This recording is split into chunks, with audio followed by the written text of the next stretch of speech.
এদিন দুজনী নন্দাক গোট খাই ককায়েকৰ পইচা আনি নবৌক ঘৰত যাবলৈ আছিলে। নবৌকৰ বেগত পটকৈ ভৰাই দিলে। নবৌকে কিবা এটা গম পালে যে তেওঁ বেগটো যেন কোনোবাই চুলে। পটককৈ খুলি চাই দেখিলে যে পইচা এসোপা ভৰাই থোৱা আছে।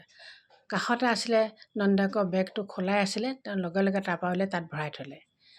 থৈ তেওঁ ঘৰলৈ যাবলৈ ওলাইছে। যাওঁতেই ককায়েকক মাত লগালে, তেওঁলোককো মাত লগালে যে মই ঘৰৰ পৰা আহোঁগৈ। চবেই যাবলৈ ওলোৱাৰ কাৰণে যাবলৈ ক'লে, কিন্তু এজনী নন্দাকে আহি পেলাই ক'লে যে নহয় নহয় দাদা, এই নবৌৱে পইচা চুৰ কৰি নিছে ঘৰলৈ। দুখীয়া ঘৰৰ ছোৱালী যে পইচা চুৰ কৰিবলৈকে ইয়ালৈ আহিছে। তেতিয়া ককায়েকে ক'লে, ইমান মিছা কথা কেলৈ কৈছ? কৈছে নহয়, তুমি চোৱা বেগ চেক কৰি। কিন্তু চেক কৰিলে তেওঁ বেগত একো নাপালে। আৰু লগে লগে তেতিয়া নবৌকে ক'লে যে তাইৰ বেগটো চেক কৰা। তাইৰ বেগতো ওলাব পাৰে। তাইৰ বেগ চেক কৰাৰ লগে লগে তাতে পইচা সোপা ওলালে। ককায়েকে খুব বেয়াকৈ ক'লে, বেয়া পালে, আৰু তেনেকুৱা অভদ্ৰামী কৰি নবৌকক খেদিবলৈ বিচৰা কথাটো যে কিমান বেয়া সেই কথাটো বুজাই দিলে, আৰু ভৱিষ্যতে তেওঁলোকৰ ঘৰলৈ আহিবলৈ মানা কৰি দিলে।